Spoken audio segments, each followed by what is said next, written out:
How inspiring your story. How the student became the master, said the other good fellow last week on the mountains. Had me share 30 years of legend in a nutshell with the group. How embarrassing. It wasn't even my gig. I was just there to translate and bridge things together. So are you like a master then? No, I'm the master's sister. Not your sovereign on a high seat. I'm the queen regent behind the veils. I'm just the interim CEO, conscious evolution operator, in transit. A simple placeholder in lack of other options. If you find better options, by all means, I'll be the first to get the hell out of the way. I'm just holding the strings together when no one else does. Dude, you've got insane levels of insight, said the other fellow. Are you like the fully enlightened one?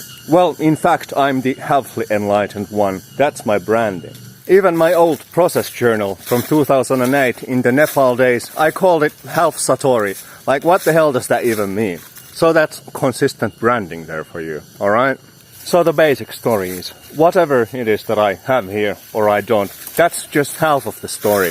The other half is yours. I drop in from my side whatever angles and perspectives, reflecting off your baselines, reflecting off your framings. And then you, my friend, will actually attend to all of those perspectives, look through all of those windows into the fullness of what you are. Then, as all of that compiles into your consummation, absolution, resolution, whatever, you hold all of it, and I get the hell out of the way. And then you, my friend, are the fully enlightened one unto yourself. I was only ever there, hoping to look through windows with clarity. So I'm just passing by, pardon the dust. Go back home, back to the suchness of your fullness. That's all. But do we ever get caught up in all sorts of clutter, trying to turn a simple thing into some sort of a bizarre shit show?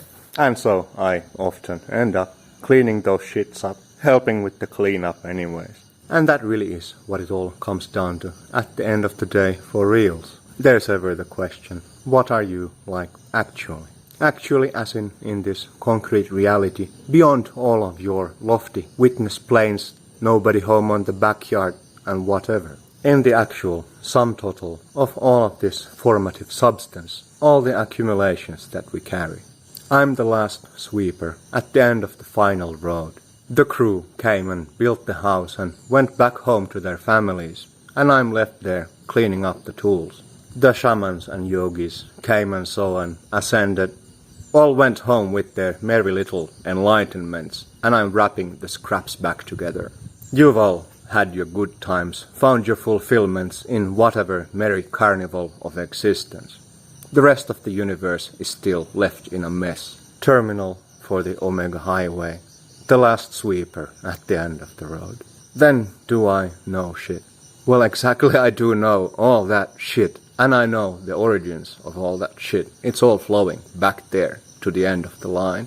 Plenty of time there to ponder on the beginnings, the ends, and the journeys of all things ever. Crafting merry little piles, webs, and mandalas from all the scattered shits that flow there. The station at the end of the line. What else is there to do? Like turn into a creator again, start crafting new half-assed realities. No thanks. A pass. Just the DER here, the Department for Existential Resolutions. Interim CEO, keeping tabs on the full spectrum of shits, modeling systems that are basically good enough to get the job done. There's no absolute, definitive conclusiveness anywhere in here. I'm just the master sister. I'm the queen regent, the interim CEO. And even that is just a bullshit story. Nevermind, and nobody home.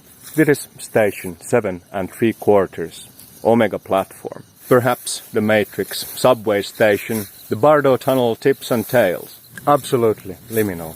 That's where it all begins and ends, kind of. In updates from the World Bank, haven't dropped those for a couple of episodes. We have again Jesus and Santa, the Alpha and the Omega, up to what the hell ever that they're up to. Don't know. Don't care. Won't give you any spoilers. Last I heard, Santa was still busy in the boiler room with a brand new crystal cauldron.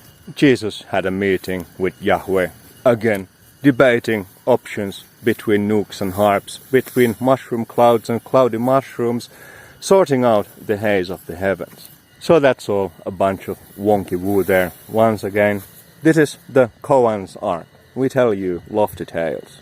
The flood's coming from the fifth dimension, they say. But then again, over time, you learn not to trust every little band of angels crossing the road. As for me, friends, I've ascended and descended from mindfulness into never-mindfulness, scoring the high mark of NAN for my spiritual performances. So that's like, I don't give a... Like basically, I give every shit in the world, but then again, I don't give the first shit at all, and you can't tell which is which. But you can tell that shit's relevant, right? Handing over the stage to two of my prime disciples, little Ananda and the Fringe Wizard, the swaggy ghetto blaster and the esoteric essentialist. Whatever that they're up to. Which one is Jesus? Which one is Santa? Where is the Omega and is there an Alpha? Those are the questions for inquiring minds. And have I dribbled on for long enough already, hurt your brain where it matters? Maybe yes, maybe no. Who knows? You know. Behind me, a symbolic sign for the evacuation route, the end of road for the endless streams. All right.